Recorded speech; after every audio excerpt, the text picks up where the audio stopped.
విలువలతో కూడిన విద్యను బోధిస్తూ ఉత్తమ ఫలితాలు రాబట్టాలని అశ్వారావుపేట ఎమ్మెల్యే జారే ఆదినారాయణ కోరారు. భద్రాద్రి కొత్తగూడెం జిల్లా దమ్మపేటలోని saint Mary's English medium high school annual day వేడుకల్లో ఆయన ముఖ్య అతిథిగా పాల్గొన్నారు. ఎమ్మెల్యే మాట్లాడుతూ విద్యార్థులను అత్యుత్తమ ప్రతిభ కనబరిచేలా తీర్చిదిద్దాలని సూచించారు. తల్లిదండ్రులు కూడా వారి పిల్లలను ఎల్లప్పుడూ పర్యవేక్షించి మారుతున్న కాలానికి దీటుగా తయారు చేయాలన్నారు. విద్యార్థులు ప్రదర్శించిన పలు సాంస్కృతిక కార్యక్రమాలు అందరినీ ఆకట్టుకున్నాయి.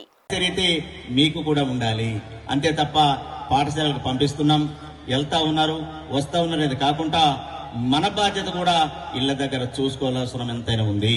కాబట్టి ఎందుకనంటే ఒక వెదురు చెట్టు భూమి నుండి బయటికి రావడానికి 3 ఏళ్ళు టైం పడుతుంది.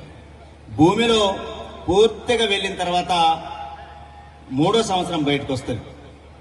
అంటే మన యొక్క విద్య కూడా అలానే ఉండాలి, మన నిర్మాణాత్మక ప్రణాళిక కూడా అలానే ఉండాలి. అట్లా అదేవిధంగా మన లక్ష్యం, మనం ఎంతైతే విల్లును మనం బాగా వంచుతామో బాణం మన యొక్క చేరే లక్ష్యాన్ని కూడా అంతే ఉంటుంది. అంటే మన యొక్క లక్ష్యం కూడా అలానే ఉండాలి. కాబట్టి చక్కటి కార్యక్రమానికి ఈరోజు నాంది పలికి నన్ను ఆహ్వానించినటువంటి ఈ యొక్క పాఠశాల సిబ్బంది అందరికీ కూడా పేరు పేరున ప్రత్యేకంగా ధన్యవాదాలు తెలియజేస్తూ